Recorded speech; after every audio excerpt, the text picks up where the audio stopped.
Happy Tuesday, everybody, and welcome to Big Blue Kickoff Live right here on Giants.com and the Giants mobile app. Thrilled to be with the big man, Howard Cross, on this Tuesday. We had some machinations this week, which we finally figured out after putting Howard in a bad spot yesterday. I apologize for that. Totally all right. It's all presented by Cadillac, which Howard got to drive around a lot yesterday when he came back and forth from here twice. The official luxury vehicle of the New York Football Giants. We're going to get to a lot of your calls, folks. 201-939-4513. We'll try to do as many calls as we can. 201-939-4513. It's the first time we're here for a victory week, Howard, because we were out there in San Francisco for the last one. That's so true. It's a little bit different being back in the building off of a win. And look, you aren't going to send the offensive tape to Canton. There were 18 punts. It was 14-7. But a win is a win is a win is a win. And you got to talk about the defense in this game. They were flat out dominant, and it started with the defensive line. It did. You know, Dex was playing out of his mind. You know, I felt kind of bad for Nick Gates. I was happy for him to be playing, but he caught Dexter when Dexter was being the man. Dexter grumpy. And you got Leonard out there. He's dancing now. So I'm like, okay, you got Dexter Leonard dancing. And Thibodeau comes off the edge really well. For the first time that I've seen him in a while, coming off the edge with some power and some strength. And he was winning outside, too, which he hasn't been doing much. And lucky he got himself a little bend there. So that was awesome. Mm-hmm. And you can't say enough about Banks, the rookie corner. I'm telling you, this kid is having some kind of a year. I mean, one play, I think, big on him, but outside of that, two plays big on him. Mm-hmm. But outside of that, he figured it out really quickly, and he was holding down their best receivers. Now, I got to be honest with you. I miss, my role changed a little bit this year for people that I don't know. So I'm doing the pre and post game now. Yeah. And one of my favorite things during the games is I produced the games, and I would be on with Howard during the game, and we would just chat back and forth. And I usually get some nice insights from what you see at the sideline during the game, and it's really useful because you see different things from downstairs. Now I don't have the chance to do that. So one thing I noticed from upstairs, and I'd like to get your take on it, and I don't think it was brought up. It wasn't brought up on our broadcast. I'm not sure if it was brought up on TV. But Banks was chatty with Terry McLaurin. The chirping the entire Oh, my goodness, was he chatty. Time. And you could Terry McLaurin was like, dude, like. Terry started it. Did he? Oh, yeah, he started. Like, okay, rookie. He's like, rookie? Okay. It went from that point, it was on. So I enjoy guys that, have a little fun out there. And that's just all in the fun of the game. You go in there and you're getting yours on, and you're playing against one of the best, and he's not getting you, so to speak. So I enjoy that a lot. Yeah, and look, I thought the first half they weren't lined up together one-on-one quite as much as they were in half number two. But in half number two, when they were in man, he was on McLaurin. Again, to your point, he beat him twice over the top, but it wasn't, by the way, bad coverage on those plays either. It was just well-thrown balls that McLaurin kind of got. And one time he didn't get his head around. He didn't get his head around one time. That was it. Because I saw I saw Jackson come over and say, "Hey, look." Right when he's putting his hands here, that's when you turn. He goes, I know. I just didn't. And that is something he needs to get better at. Because that is something we've seen over the course of the year. He doesn't get his head around. He still sometimes makes a little too much contact down the field with some flags. But you love his physicality. I love it. You love him bumping guys at the line. You like his confidence. And plays don't bother him, by the way. No. Like he does a big play. Like, and this is going to sound like an insult, but it's not.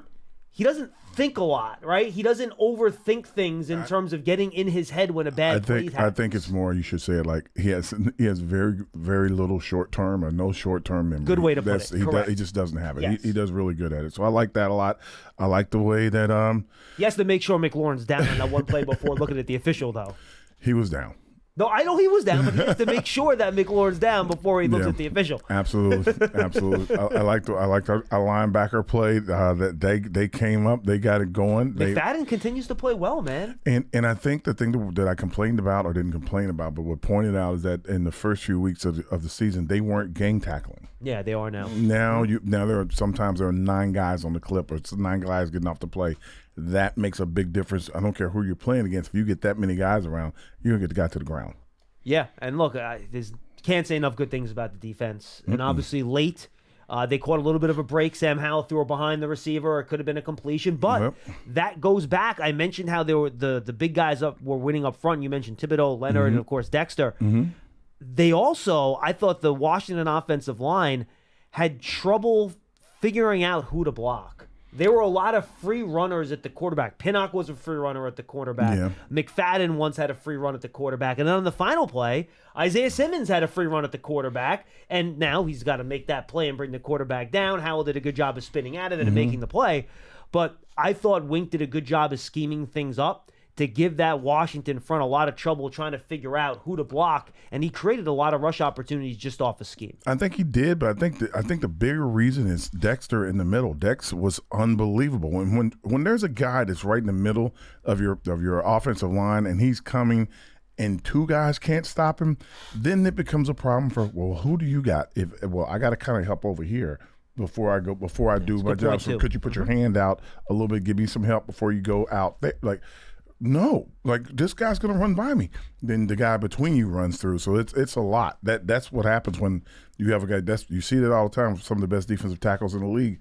When they start getting off, everybody else starts getting off. Yeah, and then let's go to the offensive side of the ball here, Howard. Before we get to your phone calls again, we see a full bank of calls. I'll get to you very quickly here at 201-939-4513. Pardon me. And I'm going to go back to the explosive plays again. Even though they lost to the Bills 14-9 in that game, Howard, they actually outgained the Bills in terms of explosive plays 4-1 in that game. Giants had 4 plays of 20-plus yards. Bills had just 1. And in this game, Washington had a couple of big plays. 1 of 27 yards, 1 of 31 yards. Giants had 3 plays of 30 yards or more, 7 plays of 20 yards or more. Okay. It's probably the most explosive plays they've had in a game other than that Arizona game in 2 or 3 seasons. And it was a good mix of things. It was Tyrod Taylor, a couple really nice passes over the top to Jalen Hyatt, who did a good job of stacking the cornerback on one of those plays. Yeah. He got Waller on a deep crosser once, which I thought he did a really good job of, right? Yep. Then you had a couple of short passes and run after catches. We saw the impact of Saquon. Simple pass on a little option route into the flat, turns it upfield, turns into a 30-yard touchdown. Wando Robinson caught that quick little pass in the flat for 5 yards. He turns it upfield, makes 3 guys miss. He gains 20 yards in that play. A good play action design where they kind of did a half roll to the right, Waller crossed back to the left-hand side. He had Waller. He turned upfield, had a 20-yard gain. So, and then Tyrod Taylor had a 20-yard scramble up the middle on one of those design draws. So It was a good combination of different types of plays to get those explosives, and every one of the Giants' scoring drives had an explosive play in it. They make all the difference. Well, they do make all the difference, but we can't overstate the importance or what Saquon did to the game, because you could tell when he would run and take the ball up the middle, take the ball up the middle, and then all of a sudden when they would try to fake the ball to him, the entire defense would shift as he's faking. And one time that's the hit to Waller you're talking about, that got a 20-yard gain. Yep. The other times, I believe he's rotating or being faked to on the other side as they throw the ball out the window. Half the defense is leaving Robinson over there by himself as he catches the ball because they're trying to follow. Okay, we got to follow Saquon. We don't want this guy to break out and have a big play. And those are some of the plays that happen. The reason why that happens, the offensive line has been playing a little bit better. And I mean, and I don't want to give them like the greatest kudos in the world, but they've been playing better. There wasn't 11 sacks. There wasn't 15 to 20 hits. Aside from the Arizona game, this was their best game of the year. Yeah. So without the 11 sacks, without the 15 hits, all of a sudden things look a little better in the offense. It helps. And by the way, the defense helps that too, because you're playing with the lead and you can do different things offensively. Well, and people were like, well, they didn't do very well on third down. It's like, no, they didn't do well on third down. I'm like, but they didn't have a lot of third downs. That's why they were, explosive plays. 5 of 16 on third down. Yeah, but explosive plays keep the third downs down. Right. And that's what they were getting. They were getting, big chunks of plays, big chunks here, big chunks there. That moves the ball down the field and give you a chance to score. When you had third down, they didn't do that well because still that means the offensive line is going to have to hold up versus their best pass rushers because they're going to put their best package in to come and get the quarterback. And especially if you're over 5 yards where you can't get the ball out quick, you're just not going to have a lot of success unless your guys can hold up. Yeah, and I'll say this too. I thought Tyrod Taylor played another nice game. Again, I did. I think he made some good passes down the field. He got the ball out pretty quick. He ran when he had to. He evaded a couple of the pressures that came in to avoid sacks. And look, this is why you paid him to be a high-priced backup quarterback. He's come in. He's done a really nice job. I think he's done a good job. I think but I also think that they're blocking a little better for him. Yeah. And he has Saquon Barkley, which to your point, look, and look, Saquon means a lot. The analytics say, and maybe big picture, the entire league, this is true, that the quality and how well you're running the ball in the running back doesn't impact the power of play action. But I have seen, rewatching these games on tape this year, the way teams reacted to the Giants' play action game when Saquon was injured versus how they react to the play action game when Saquon is in the game, it is night and frickin' day. It is completely different. All you gotta do is look at players like Christian McCaffrey. When they fake the ball to Christian McCaffrey, people are following him with their eyes and their bodies, or they're shifting, trying to stay in front of him to make sure, because again, like Saquon, a little space, and all of a sudden they could be going to the house. You don't want that. You don't want that guy out there one-on-one with somebody, especially Saquon comes out. That's what happened in his lone catch. He gets out, he's outside. Everybody shifted, trying to follow the other way. They're like, okay, Saquon's like, we'll get to him. One guy got there, missed, and then all of a sudden it's a foot race. He's out the door. Yeah, you can't do that. You can't do that with big time backs. So you can't do that with those two receivers either. You can't do it with Hyde, and you can't do it with Slayton. So they've got some guys that are going to start making a big difference. The other thing that I really like what Tyrod Taylor does, and this is something that I know that we're probably going to get the calls about this. One thing that I think Tyrod does well, and I think Daniel could copy a little bit, when Tyrod sees the opponent in cover one, right, which is single high safety, man-to-man, he says, I have Jalen Hyatt outside, one-on-one. I'm just throwing it over the top, and I'm letting him run to the ball. I'm gonna do you one better. I think since Coach Dable has started sitting in on these offensive plays and started sitting in and trying to make sure that he's getting the message across what he wants, you're seeing more of it. Okay. And when Coach says in the presser, yeah, Hyatt's been has grown a lot in the offense. I think he knows everything. We're gonna start getting him the ball. He says that. That's also connected to Saquon being in the game. It's also connected to a little better blocking. 100%. All this is connected. All that stuff is connected. So, not to take anything away from Tyrod, but there are a lot of good things happening to help to make that possible. Because what we said in the beginning of the year was, if the offensive line just holds up, we'll have explosive plays. And by the way, it's not they didn't. And by the way, it's not like Daniel hasn't done that or is incapable of doing it. We saw him make a couple of those sorts of Darius Slayton this year down the side on a cover one, so he can do it. But I think now you're seeing some of these things that work a little bit. You have a little bit better protection, you're able to do all these things. And you're playing with the lead. Yeah, and Saquon, besides everything else he does so good, he actually has grown in his pass protection, him pulling up into the line and stopping guys. And I was very impressed by that. Just seeing him do that, I'm like, oh, okay, well, here he goes, linebacker on Saquon. He steps up, pops him, okay. And that improvement had started last year, and I think it's definitely continued. And that 100%. right there is a big help, because all of a sudden it ain't 6 on 5 anymore. Now it's 6 on 6. Anything else you took out of the game, Howard, that you want to get to before I get to the calls? I think that I know people were kind of hard on the Shep, but that's not really Shep's fault. I think that what happens is you were on the field. Talk about the conditions and what you saw that ball do. First off, Banks is the starting returner. So Banks was trying to. You mean Gray? Sorry, yeah. Gray's the starting returner, and he was having trouble filling the ball, right? And I don't think everybody kind of realized the wind blows from Giant sideline to the visiting team sideline. It doesn't blow from end zone to end zone anymore. You have a left-footed punter. The ball's spinning in a different direction than it does when you have a right-footed punter. Now, in fairness, they do practice against a left-footer punter in practice every day. That's true. Should be used to it, but it just looks different when it's going that high. Sure. So I'm like, okay, well, let's see what happens. Let's figure it out. Tressway, by the way, is an excellent punter. He's one of the best punters in the league. Yeah, and it had a lot of hang time on it, so it got a little extra. It looks like one of my golf shots. It's going so far offline. So they couldn't just stand underneath. They had to run, set their feet, and get ready. So you get Slate, you get him in there. Shep's looking at the ball. The ball's drifting on him. He's trying to get under it. And if you look down, because what they're supposed to do is look at the rush and then look back up, you just have to fair catch every one. That's the only thing you can do. And he just wasn't able to do it. The wind was blowing. And it wasn't just it was windy. It was a gust. It would be a gust here and a gust there, and that just changed everything. And you saw it even on the field goal. And then Darius Slayton did a good job when he came into the game. Yeah, Darius Slayton did. But if you look at the list of the who's supposed to be in, Slayton is the next guy. He just is. And look, you just go down the list of guys that we saw catch punts in practice over the summer. They basically have gone through all of them at this point. Yeah. They've literally gone through all of the guys. So and you that's know pretty what? much You where know we're what's at. your other big gun that as a receiver out there, returning punts. Right. You just don't. 100%.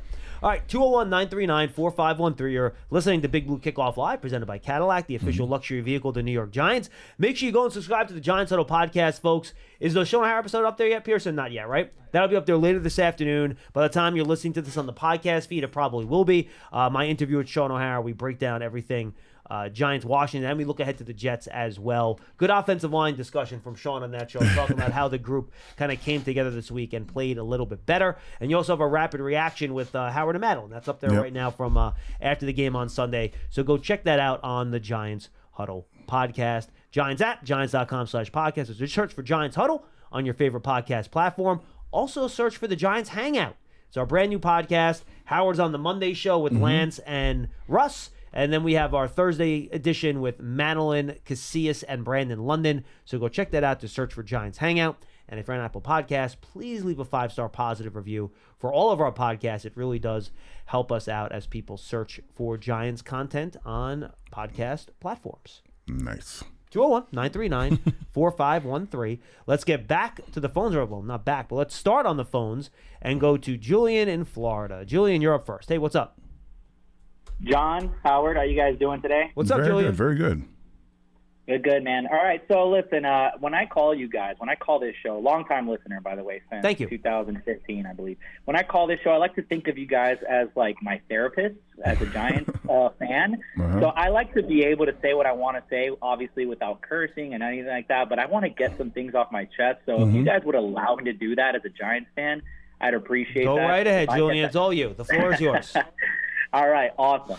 Now, when Andrew Thomas is out, when Saquon Barkley is out, when these key players are out, you just can't help but feel like they're being missed, correct? Like they need to be in this game for us to play. I live in Miami, Florida. I went to that Dolphins game, and you could just feel the presence of Saquon being gone, Thomas being gone, and you know and you feel that if they were in that game, it would be very different. I'm not saying we would have won, but we would have competed a little bit better.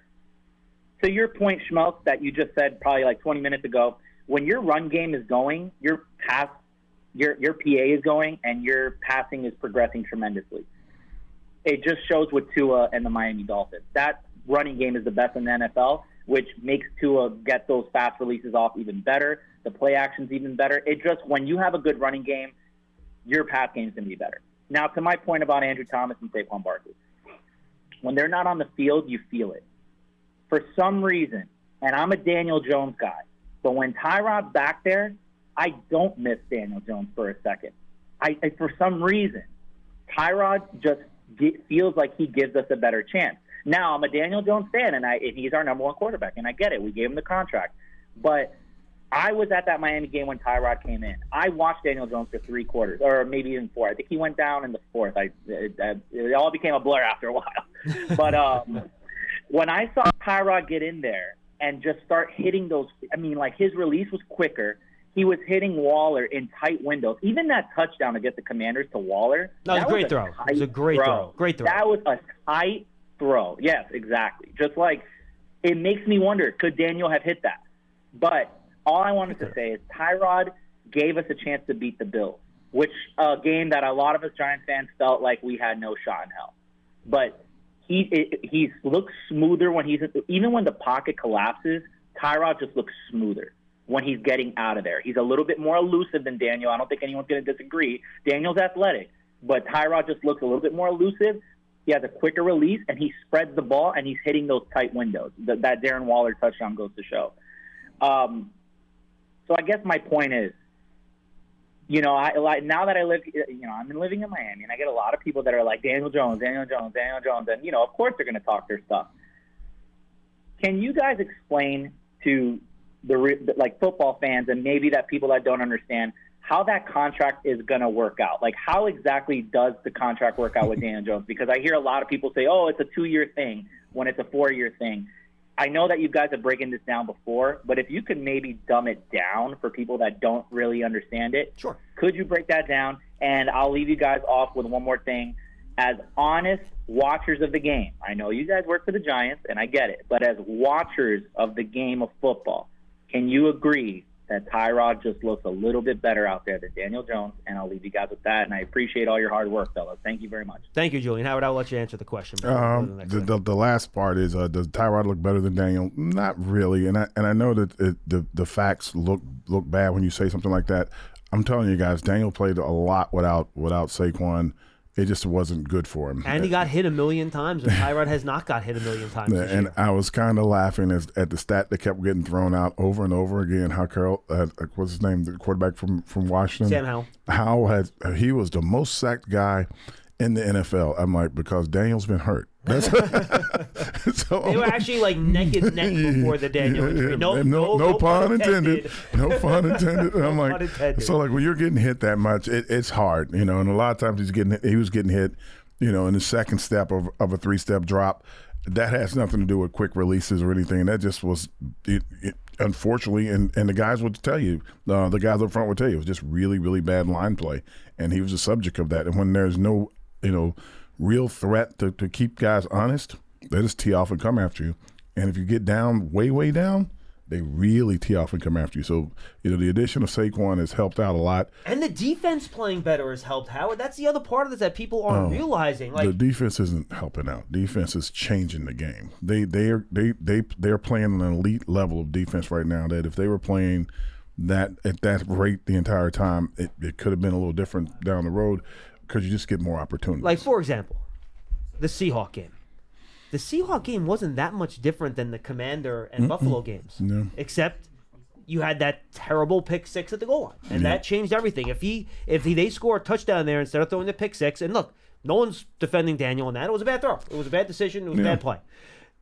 That's 14-10 or 14-6. Instead it turns into 21-3. Yep. And then the floodgates open, and then you don't have a chance because you're trying to throw every down. Because everybody gets kind of down when you get way down. That Correct. just happens. Well, and then the pass rush, they don't have to worry about the run anymore. Yeah. They just go right to the quarterback, all that stuff, no Saquon, et cetera, et cetera, et cetera, et cetera. Look, has Tyrod looked better the last couple weeks? Yeah, but that's because the conditions around him have been better. You know what I mean? And that's why. Yeah, but I think also, I know we're supposed to be playing elite defenses, but the elite of the elite defenses we've already played, they look the elite of the elite. No, Washington's not an elite defense. They're in the bottom, and we said this on the shows last week, bottom quartile of the league in terms of EPA per play success and all that stuff. Yeah, I said, but we've been playing the elite of the elite defenses in the beginning, and now we're not. So, and I'm not knocking anybody's defenses out there, please, but you're not. Jets defense this week's pretty good, though. I'm about to say, Jets defense is pretty good, so whoever's playing, whether it's Tyrod or Daniel, they're going to have their hands full. Correct. They just are. And all the wonderful, accolades we've been giving the offensive line, they still give up 5 sacks, right? And it's not going to get better this week because they're going to have better guys and guys that are hungry because they're going to be like, hey, look, this is our stadium kind of argument that, whatever, bulletin board material they'll try to use to get themselves hyped up. And it's funny that that's something that people still do at this age, but they'll still do it. So it'll be interesting to see. Right. And I'll just say one other thing. And again, this isn't taking anything away from Tyrod Taylor, but he's done a really nice job since he's come into play. I've loved Tyrod's play. I think he's been great. Mm-hmm. But as people, think it's been so much better and everything like that, on the year, Howard, how many points per game are the Giants averaging? Nah, I don't know. 12.1. Okay. Last 2 weeks, how many total points have the Giants scored with Tyrod Taylor as a starting quarterback? Probably 12.1. No, they scored 14 this week, Yep. and they scored 9 against the Bills. That's 23 points. 23 divided by 2. That's 11.5. They average more points per game with Daniel Jones as a starter than Tyrod Taylor. It's whatever. Again, I'm just giving a bigger, broader perspective in terms of what you're looking at.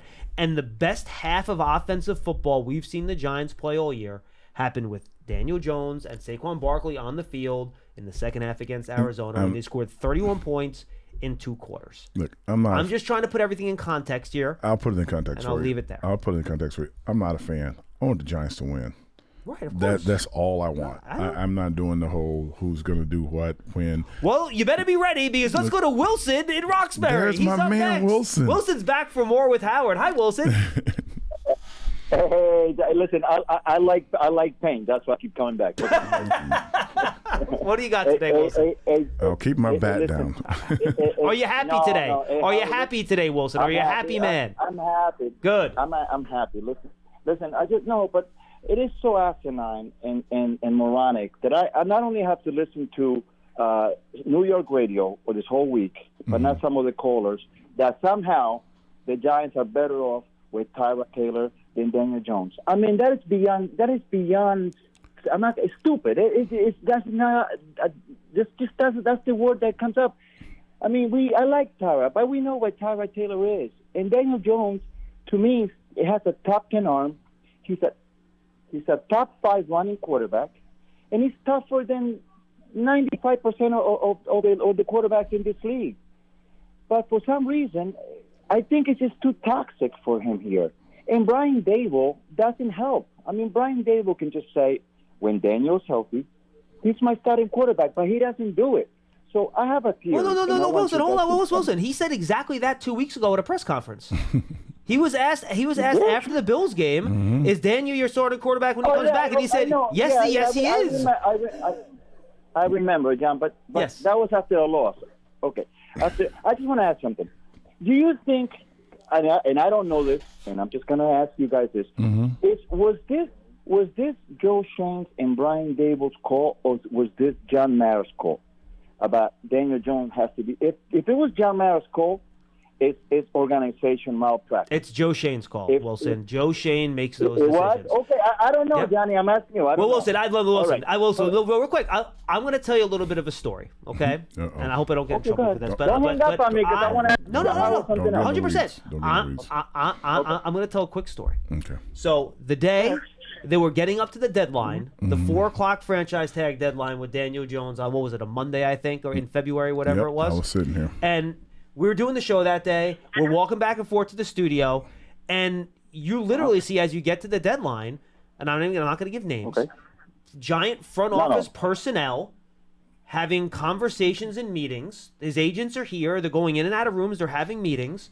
They're talking to these guys, and it wasn't ownership in those meetings. It was Giants front office personnel in those meetings. Not to say that they're not consulting with ownership. John Mara, obviously, when you're talking about franchise quarterbacks and contracts of that size, he's going to be involved in those conversations. But it was Joe Shane and obviously Kevin Abrams on the financial side, Ed Triggs, all those guys that were putting that together and are making those decisions. So that's who's making those calls. John Mara obviously has input. He has approval. He's the owner. When you're going to send out... It's his money. Yeah, he's the one writing the checks, Wilson, 100%. But that is Joe Shane's decision as to whether or not they want to bring Daniel Jones back and what his contract is going to be. Okay, I want to ask Howard. I want to ask you this because you're a former player. Could it get so toxic in one place for you because of the media, the fans, and everything, that even though the organization knows that you're a good player and you can help, it could be so toxic that you have to say, you know what, we don't want to do it, but we don't have a choice, and just start fresh somewhere else. Because listen, you put Daniel Jones right on the Atlanta Falcons, not only they'll run away with that division this year, probably they'll run away with the division 2 years from now. So is it better for the Giants to say it's too toxic for you, Daniel, here? Get a second rounder and 2 third-round picks and just move on. And I don't know, because to me I love Daniel, but sometimes situations could be too toxic, and it looks like it's too. What happens? Let me ask something. What happens if Tyrod Taylor beats the Jets next week? How can they go back to Daniel? I mean, you know what's going to happen on New York radio? It's gonna be like, what are they doing? They're crazy. You understand what I'm saying? Yeah, but Wilson, you have to think of it like this, Wilson. And thanks for the Wilson. Thanks for the call. Thanks for the I call. appreciate it. That was one of Wilson's nicer calls. Good question. But in theory, and I hope I don't offend anyone because I'm from Alabama and everything, and I know that we've had bad comments in the press. When you're playing a game and they're paying you money to play, you don't really care what's going on, how you're perceived. And Daniel does a good job of blocking that stuff. Yeah, you just want to play and give it your best, and and it becomes a moment of, hey, I'm doing my job the best I can do my job, and if the team doesn't want me, I don't care what I'm hearing from the outside world. I played here for 13 seasons. After I got the starting job, they drafted tight ends. They brought somebody in every year. Pete Mitchell. They brought everybody in. And I started the entire time. I played until I got tired of playing. I'm like, man, I'm done. I'm like, I'm done. I'm tired. And I stopped. I could have went to another team and kept playing. I was getting calls. She's like, hey, how you doing? Are you really going to retire? I'm like, yeah. I got babies. I just had twins. Sure. So like, it's not about. Neither with your babies anymore. Yeah, they're adults now. But it's not about for the player. It's not about the media and everything that you hear and everything. I've had media members, ask me, well, when are you going to do this? And Mike, if they throw me the ball, I'll catch it. Why aren't you catching more balls? I said, well, that guy over there with the number 92 on, someone has to help block him. Was that Paul Dottino asking you that question? Paul Dottino asked me that one time when we were playing Green Bay. I got onto him. He goes, I never said that. I'm like, Paul, you were just like everybody else. It was just, I just laughed. You do what they ask you to do, and you try to do it well. That's all you can do. And our previous call, Julian asked about the Daniel Jones contract. I forgot to do it. I'll do it for you now. And again, don't want to talk about other people's money. I don't know the exact details of the contract. I'm going off of what's being publicly reported at overthecap.com. So I'm just looking at overthecap.com. These are the details that are on there. If it's exactly right or not, I can't tell you. But I can tell you this was on Over the Cap, and usually they're pretty good with their numbers. So in short, he said, we want me to simplify it. I'll simplify it. If the Giants want to get out of the contract after next year, they would take a $22 million cap hit that you could spread over a couple of seasons. That's simple. That's simple. That would be the dead money if you want to get out of it after next year. If you get out of it after 3 years, you actually save money on the cap moving forward. So that's basically what the contract is. And that was the back and forth, right? That's why guaranteed money is important to players, because you're getting that no matter what. For the team, you want to have an out where you can get out and it's not going to kill you financially. And that's what the back and forth is between player and team. So again, according to Over the Cap, that's pretty much where you're at. You can get out after the 2024 season with a $20 million cap hit, and that would be, spread out over a couple of years. You if you make it a post June 11th, a June 1st cut, you can spread that out over a couple of years. That's correct. So that's where you would be, and at that point, that's less than 10% of the cap. So that is not like a crippling number that's going to murder you. I always laugh when they talk about that, the cap hit and everything, because that just means the owner gets to keep that money. Well, I mean, you would then theoretically spend that money on another player. Yeah, but if he don't have to. Yeah, but the way the Giants operate, they've been up against the cap every year. Now, some owners won't. Some owners be like, well, Giants will. Cap hit $20 million. Let's see where I'm getting a boat this year. And remember, the reason, folks, just to explain to you how these contracts work, the reason that's quote-unquote dead money is that money has actually already been paid out to the player. Yeah. Right? That's been paid out in a bonus check.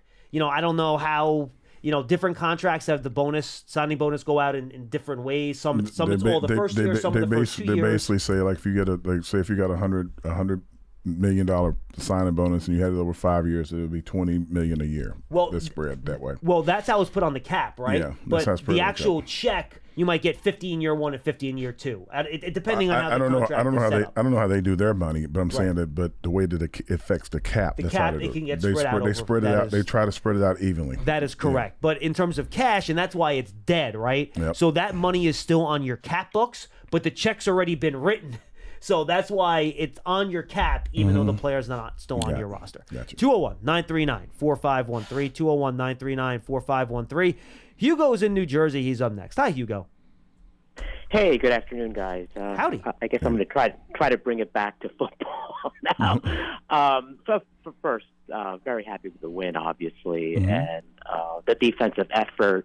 And, in those uniforms and in that stadium decor, I think it was a bit of an homage to the mid-'80s Giants, both in substance as well as, the way everything was decorated and the way the uniforms look. So Field looked great. Field looked awesome. Yeah, it was great. Yeah, it was really nice to see.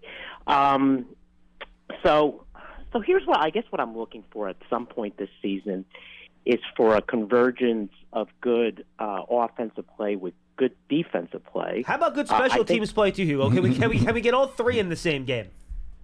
Well, I'm going to get to that. but let's start offense and defense. Because, I've been talking about the defense because I think that's where we've had health and where we could control things. Yeah. And I think we'll get better offensive play when reinforcements come back, right?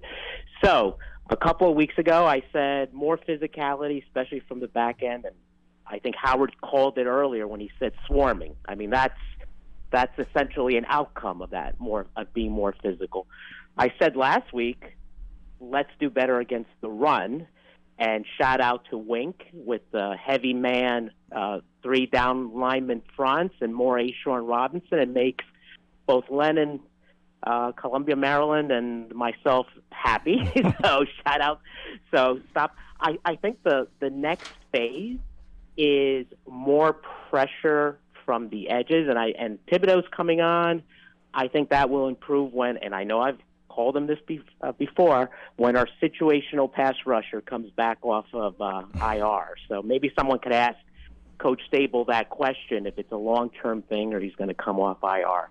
Just so you know, when he was drafted, he had a bad knee and ankle and stuff. So that's not situational. That's who he is. That's not a knock. I call him a situational pass rusher. Because he doesn't defend the run all that well. That's why. Oh, wow. Not because he's not always on the field. Okay. So, okay. So, having said that, we still have a deep hole to dig ourselves out of, and the next game is obviously another very, very important game. And I'm just wondering if there are not some regrets with the coaching staff about how the preseason and training camp were handled. And I kind of think of this stuff strategically, right? Joe Shane said right before training camp that we have the second youngest team. I think that's what he said. And there were a lot of positions sort of in a state of flux. And, I know it's all the rage to rest players and take it easy. But what are we hearing now, right? It just young players need to play to develop, right? So that's coming right from the coach's mouth. And did people play enough? And I think I worry about three things, really, but I'll give you one on offense, one on defense, one special teams. Somewhere along the line, the coaching staff got worried about our guard position because we saw a 2-man kind of competition become a 3-man competition, which then turned into starting Mark Lewinsky, and then somewhere along the line, he became like the 4th guard. Which, Hugo, by the way, now he's playing like the best guard again. Mm-hmm. He was really good last week, Lewinsky. Jonathan Allen and Deron Payne were almost silent in that game. He did a great job in that game, Lewinsky. Well, John, the point, what did you guys tell us in the preseason? The only way to evaluate offensive line play is in pads. Yeah. Right, and in games. They gotta play, right? I don't think it was sorted out because I've never seen something like that where a guy gets in a game, has one bad game, and then he's not only benched, but he's like the last guy off the bench again. Well, here's what I think, just so you know. I think that they went into this thing thinking that they didn't have enough depth at maybe the offensive line and stuff, so they were trying to save everybody by not letting people play and putting in the younger guys and giving them reps. Turns out that those younger guys wound up having to play after week 1 because guys started getting hurt.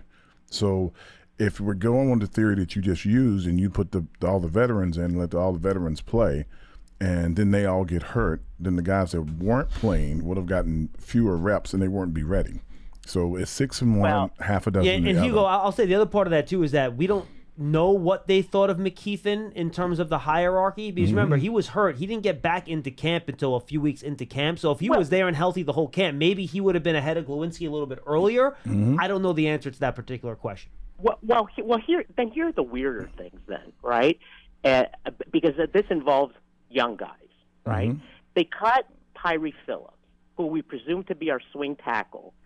And what we presume was that Matt Peart was our swing tackle. And then it turns out that they have to take another young guy, Josh Azudu, and move him to left tackle. I guess the point I'm making is none of this was really sorted out well in the preseason. And I will point to the fact that people didn't. You don't have to raise your voice. Just listen. Peart got hurt. No, I'm not raising my voice. But Peart got hurt. He's hurt. Yeah. Well, no, but in those early, like in the Arizona game, for example, Azudu was the left tackle. Yeah, Peart wasn't hurt then. Yeah, he was. No, he wasn't. He wasn't then. It was at one point, when they put the thing on his elbow. At one point, a coach's decision was made to put Azudu at tackle ahead of him. They put him in a tackle after whatever game that we had just played. I think it was the Cowboys game or whatever. But he was hurt. That's when he started. They put the sleeve on him, or whatever the thing is on his arm. He wasn't on the injury. He wasn't on the injury report. Not being on the injury report doesn't mean if you're just out there that Evan Neal wasn't on the injury report the whole time and he was hurting. Okay. But, Thank you. Look. I'll oops. No, finish up. Go ahead. Oh no, look, and I'll point out to another thing that real quick kind of perplexed me a little bit was the slot corner position was never sorted out. So they moved the Dory in there, and then they put a rookie out there. And no, it was sorted out. It was sorted out. They wanted a Dory in the slot because they wanted Trey Hawkins on the field at outside cornerback. And Trey Hawkins played outside cornerback all throughout the summer. That wasn't something that they didn't sort out, Hugo. They made a conscious decision based on what they saw from Hawkins in the summer at outside cornerback, and they said, we want him on the field. Yep. So that was a conscious decision based on a lot of evidence. Okay, well, it was practice evidence again. I'd like to see it more because I think he did pretty well in preseason games too. The call. He did pretty well in preseason too. Hawkins was good. Yeah. It just he's had some struggles once the season started, which happens. That's why preseason and practice some of the is better different than guys. regular season. Absolutely. Hugo, the bottom line is that there's no way to completely simulate regular season snaps in August. You just can't do it. Not of the way they do things now. No, and that's league wide. Yeah, it's league wide, 100%. All right, let's go to Eric in upstate New York. Eric, you're up next. Hi, guys. How's it going? We're great.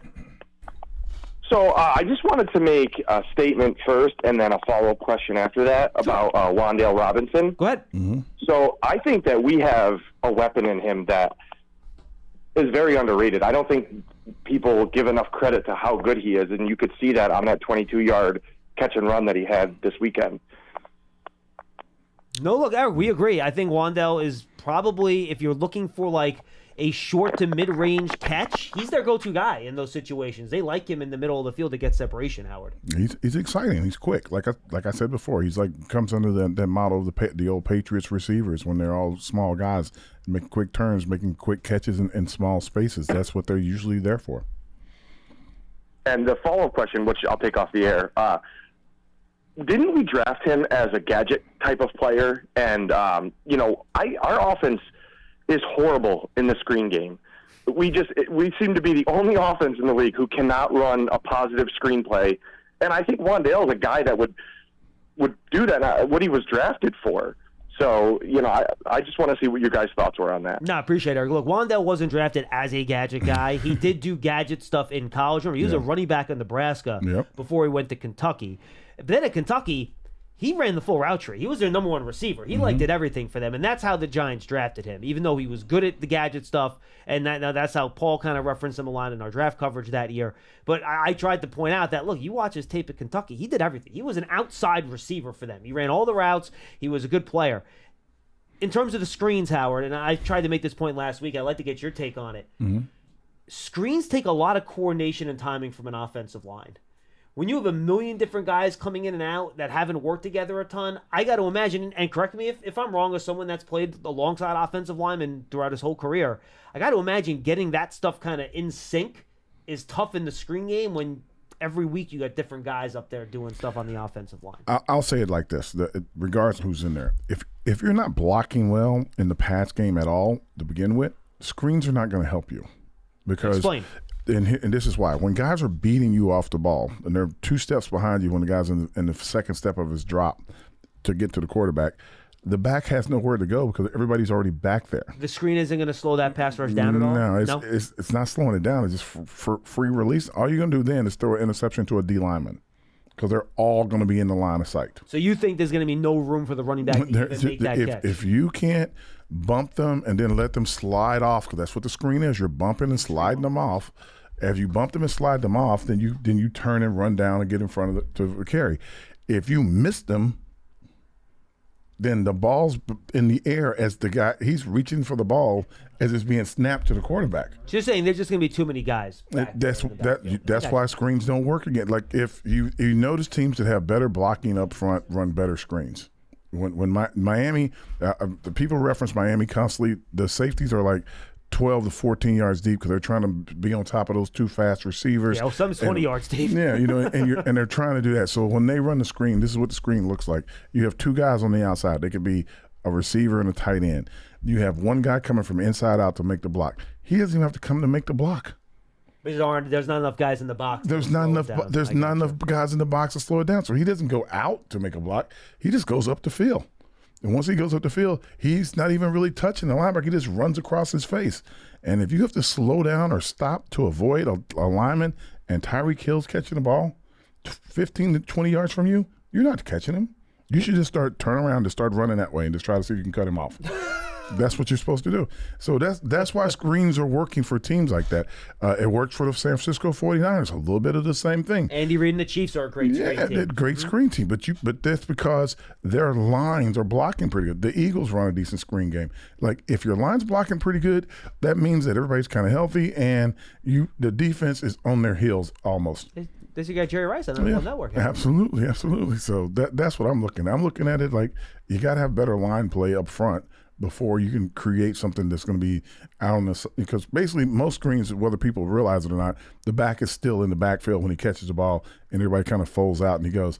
They've started to migrate the screen out to the outside where you dump it to the outside receiver and the linemen are coming out to block him. Like I said, if the lineman that's going out can't touch the guy in front of him, the guy that he's supposed to be blocking is in the line of fire when you're trying to throw the ball to the guy on the outside. You can't do it. 201-939-4513. Let's go to line 2. Let's go to Diana in Myrtle Beach, Pearson, and then Lou in Texas. You'll be up next. You'll wrap us up. Diana, what's going on? Hey, guys. Thanks for taking my call today. Thanks for calling in. After hearing Wilson speak, I just really had to call in defense of Daniel Jones. I have been an advocate for the Giants for a long time, and I think having a porous offensive line ended Eli Manning's career a little bit early. But what I want to say is when Tyrod Taylor came in, that's also when Saquon Barkley came back. So you really have to account for that. I don't think any quarterback does well under duress. Look at Josh Allen against our defense, did not do well. Look at Jalen Hurts against the Jets, multiple interceptions, did not do well. Yep. So I think people have to ease up a little bit on Daniel Jones, and you have to really look at what he brings. He has been much better with protecting the ball. His legs are excellent. He runs very, very well. I think he's definitely on the money, which is why people call him Danny Dimes. And I think with the addition to getting some of our offensive linemen back, with Saquon back in, I think you'll see a different Daniel Jones when he returns. So I wish people would just let off him a bit. Well, thank you. Diana, appreciate the call. There she goes. You got the gaslight for Daniel. I like it. I mean, look, Daniel, when healthy, he kind of proved it last year. When healthy and everybody's kind of in place, they play better. The problem is that last year that they had great success in close games. It was a lot of close games, and they made it to the playoffs. The problem is going to be this year, you're going to be playing teams, I tell everybody, that have Super Bowl aspirations. They don't have, I hope we have a winning season aspirations. They have, we're going to the playoffs, and we're going to make a long run at it. We want the bye. It's not like, exactly. So now your game has got to come up to try to get close to that level. So and if you're not playing bottom feeders, it doesn't look the same. And again, Howard, I'll say the same thing to your point, and I've said this before, and I don't want to sound like a broken record. The Giants beat one playoff team last year. Yeah. They beat the Jacksonville Jaguars. Yeah. And that was in a game, to your point, again, with the close games, literally down to the final play of the game. Well, they beat Minnesota. That's kind of two players. Well, in the playoffs. Okay. But they lost to Minnesota in the regular season. That's but yes, true, too. That's true, too. They did beat Minnesota in the playoffs. That is correct. Yeah. But otherwise, they lost to Detroit rather handily. They lost to Seattle. They lost to Dallas twice. They lost to Philadelphia twice. Yep. All right? And all the teams you've played so far this year, until this week against Washington, all of them are playoff teams. Except for Arizona. Oh, except for Arizona, correct. And that was the game that they won. Yep. Right? So all the games you lost, thank you, through this first month and a half of the year have been to playoff teams. And again, we'll see what the Bills are now, after their pretty terrible loss to New England this week. I tell people all the time, you can't be prisoners of the moment. No, you can't. Some teams are going to have back. There's not going to be somebody going 17-0 and then. Well, look at the 49ers. Like, we all think the 49ers are still good. They've lost 2 in a row now. Yeah, but it happens. Don't be prisoners of the moment, because those teams and those personnels, they got good personnel, and they'll come back. Yeah, Dallas, the 49ers, the Bills, and the Dolphins, which were the 3, lopsided losses the Giants have suffered this year. they're all they're all expected to be in contention for the championship game in their conference. NFC East, the AFC East championship game. They all believe they're going to win their divisions, and they think they're going to go, have a shot. And Seattle right now looks like they're going to be a playoff team too in the NFC. They've played well. Yeah, they're like it's going to be between them and San Francisco for that division. All right, let's go to Lou in Texas. He's up next on Big Blue Kickoff Live. Hi, Lou. Hey guys, how's it going today? We're great. Right. So, got two quick questions. First one, JMS. Haven't seen much on what's going on with his injury. Wanted to see if you guys know anything. And secondly, based on the upcoming schedule, do you realistically think this team could be 6-6 at their bye? Wow, based on the upcoming schedule, could they be 6-6 at the bye? The answer is, excuse me, John had to step away from the mic for a second, but I think they could be, but it's going to take a lot. And I mean that. I'm trying to keep everything realistic for fans and stuff, because when they're asking me questions, like the health of everyone is a big thing. All of a sudden, Saquon's back, right? That helps out. That helps out tremendously. But the guys that are playing out of position, some of them on the offensive line, you can see defensive linemen talking to each other like that guy's not supposed to be there, and I can get him. I can get him, and I'm shocked that they don't go after some guys all game long. Maybe they just get tired.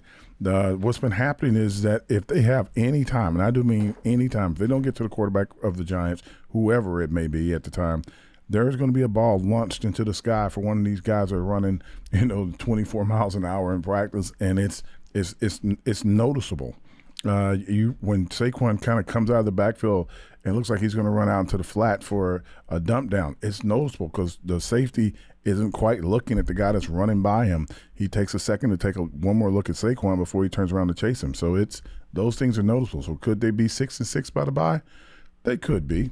Will they be? That will require a lot more, ability on the offensive line to, they'll have to figure out how can we consistently run the ball, one. Number two, how can we consistently get some pass protection without, having to have 6 guys and 7 guys trying to chip and everything, and can we just get guys out in the routes and keep our quarterback upright and not injured? That's 2. And 3, and probably most importantly, they're going to have to play, not 100% error-free, but pretty close to error-free football from an offensive standpoint. And then you got to have things on special teams to work out. You can't have the miscue. And again, I feel like I'm beating on Shep. I love Shep, but you just can't have any miscues. If they don't muff that punt, they don't pitch a shutout. They don't score. They probably pitch a shutout. Yeah. Yep. So those are the things that are happening. The defense is increasingly getting better and better. If they continue to stay healthy, they're going to continue to get better. Dexter Lawrence right now, it looks like he's getting ready to go on one of his tirades where everybody's in trouble. That's kind of how he's looking at it. So if he goes on that little run that he usually tries to go on, it's going to be some teams. It's not like you can just say, okay, we'll double him. That's not going to work. Hey, look, you're going to have to play, Lou, as well as you did against Washington and to some extent Buffalo. If you come out and you play like you did against the first half against Arizona, you're not going to beat any team you're going to play. You know what I mean? So you're going to have to come out and to Howard's point, protect the ball on offense, and then to have the defense continue to play the strong game that they're doing. Yeah, the defense is going to play a strong game, and the offense is going to play the first half of Arizona and the second half of Arizona, and the first half of the team we just played, Washington. So put those two halves together. One other quick question, guys. Yeah. When Thomas comes back, can you see Pugh maybe kicking inside?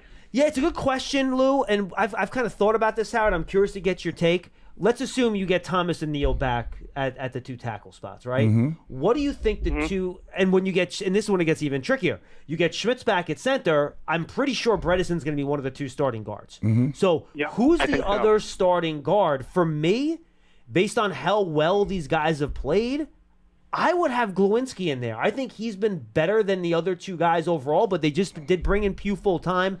How do you think they're going to work that? If it were me, and it's just me, right? I would if we go down, because they haven't really set the guards, so to speak, except for Bredesen. No, it's been all over the place. It's been all over the place. I put Pugh in. Okay. I put Pugh in because he's got the attitude. Right now, he like fresh off the couch, all this giddy stuff, and I keep the other 2 guys ready to go because don't know how long he's going to be able to hold up. Mm-hmm. And this is just me being honest with him. He's an older guy. He's had a knee. He's underweight. He's fighting himself into football shape now. Don't know if he can make it all the way into football shape before, because this is a long. It's not like we got like 5 games left. We got a long season left. So by the way, Howard, it's funny. I talked to him, and Lou, appreciate the call. Good stuff, man. And I think both Glowinski and Pugh would be ahead of McKeithen there, in my opinion. Yeah. And if it's Pugh, I wouldn't have a problem with that either. I think him and I just don't. We haven't seen Pugh play guard yet, really. To be honest with you, I haven't seen Pugh on he played 2 plays. Guard. Exactly. He played 2 so plays. I haven't seen that to make a judgment on who I think is better, Pugh or Glowinski. They probably have a better idea based on what's happened in practice. But here's the other thing I would say. I maybe wouldn't put Pugh in there since I know he can play tackle. So you want him to be the backup swing man, right? I need protection. I hear you. So here's it. So I had a conversation with Pugh. He was our interview on the Giants Huddle podcast last Friday. Everybody should go and listen to that. It was a really good interview, about 12 minutes. And we replayed part of it on the pregame show on Sunday. So I was talking to Pugh, and I said, Justin, 280, and is that where you want to play at? That's where he waited. I mean, 290. And he goes, John, my last full year in Arizona, I played between 280 and 285. And he said that's where he wants to be. He said he compared his playing style to a gnat, where he's going to be all over. He's going to be here. He's going to be there. He might beat me once, but I'm always going to come back. I'm going to hit you. I'm going to be a little bit more aggressive, a little bit more, use your quickness and technique and be more mobile. Yeah, he's probably more mobile. But I thought it was interesting to want to play 280 at guard. That is very, very light. Guards around the league. Well, I tell you what. I know there are guys around the league that are big, menacing guys, but if you're light and can get to I think the center is a great example. The center from Philadelphia. Oh yeah, Kelsey. Yeah, he's not that big of a guy. Yeah, you'll see that at center. You don't see that at guard as much. I know, but he's still taking on some of the bigger guys in the league, and he does a really, really good job at it. Absolutely. So you're seeing guys. It's becoming one of those things where we need the guys that can stop this guy. What's he look like?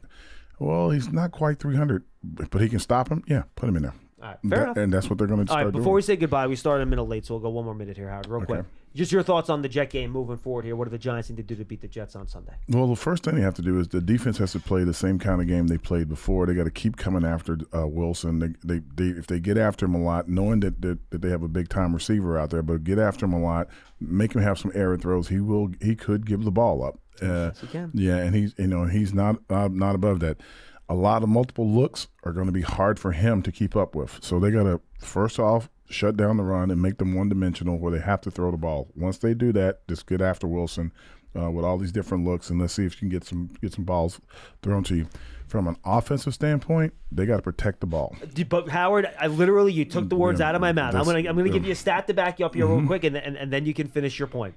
Jets are tied for third most takeaways in the league with 13, and that's with them having a bye. Yeah, and most of the other teams not having a bye. Yep. Go ahead. They have to protect the ball with all they can. You have to know the Sauce is out there. Sauce is a really good cover guy, and I imagine he'll be back coming off the bye. Well, we hope. I don't like anybody being hurt or anything, and I'm not concussion protocol for him, by the way, for the people that don't know. Then really hope that he's back. I don't like that, but you got those guys out there that can cover really well and get to the ball. So you want to make sure that every pass is directly on them, and there's not going to be this opportunity to how do I say this without being mean? You got to do everything right. You don't have to do anything above the numbers. You don't have to do anything outside of a reality. Just do the things right. They're going to be coming after you up front. Don't keep it 3 points, keep it 6 points, keep it whatever it is. Look at how just keep it tight and win. I'm sorry for interrupting. I apologize. Look at how the Jets won their 2 big games they won this year. They beat the Bills in Week 1. How'd they beat the Bills in Week 1? A lot of pressure, and turnovers. They took the ball away from Josh Allen. How'd they beat the Eagles 2 weeks ago? A lot of pressure, turnovers. Bingo. Yeah. That's how this Jets team is not going to beat you with their offense unless Breece Hall pops a couple big ones, which, by the way, he's awesome. Really capable of doing that. So you got to stop the run on defense. That's number one. There got to be a swarming all over the ball. Everybody got to be 9 guys in the clip all the time. Like I said, you get close to Zach, he'll probably give it up a couple times. If he gives you the opportunity to get an interception, please catch the ball. And the Jets have 8 interceptions this year, folks. 8. And 5 fumble recoveries. So they do it both ways now. They'll rush the passer. They'll strip the ball from the quarterback because they have such good pass rushers. And that secondary, Quincy Williams, Quinnen's younger brother, has been unbelievable for them. We know about DJ Reed. We know about Sauce Gardner. So really good team. Really good team on defense. And you have to protect the football. And like I said, and if you get a couple scores up on them, touchdowns, the defense plays different. And the Jets' offensive line, by the way, it's not as disheveled as the Giants one is, their offensive line has problems health-wise. They have a lot of injuries up there. Okay, so here's another chance for our defense to get healthy and sacks and stuff. So that's what you have to do. Howard, it was good seeing you, man. Good to see It's you, always brother. a pleasure. We'll be seeing each other a lot more. Seems like. All right. I'm not going to be on Tuesday every week, but we'll be rotating. Who's coming in here? It'll probably be Madeline. Oh, okay. You'd rather look at her than me anyway. I hate to say it, but yes. If you did it, I'd be a little concerned. Everybody, thanks for being with us on Big Blue Kickoff Live, presented by Cadillac, the official luxury vehicle of the New York Football Giants. For Howard Cross, I am John Schmeelk. A great job on the phones today, guys. Good, thoughtful calls. Yeah. Thought you guys had some real good questions. Good, nuanced conversation for once, which we don't have enough of. And Wilson, stop listening to local sports talk and national TV shows. Oh, my God. You base all your complaints about them. Just turn it off. Turn it off. But don't turn us off. Keep us on. We'll see you next time on Big Blue Kickoff Live tomorrow at 12:30. Me and Dottino.